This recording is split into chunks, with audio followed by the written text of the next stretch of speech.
हे स्वामिनाथ करुणाकर दीनबन्धो श्री पार्वतीश मुख पंकज पद्मबन्धो श्री सादिदेवगण पूजित पाद पद्मा वल्लीसनाथ मम देहि करावलम्बम्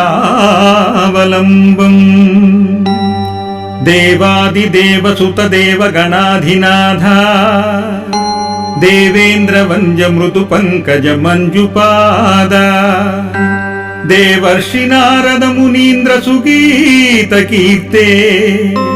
वल्लीसनाथ मम देहि करावलम्बम् नित्यानदान निरताखिल रोगहारिन् तस्मात् प्रदान परिपूरित भक्त कामा श्रुत्यागम प्रणवाच्य निज स्वरूप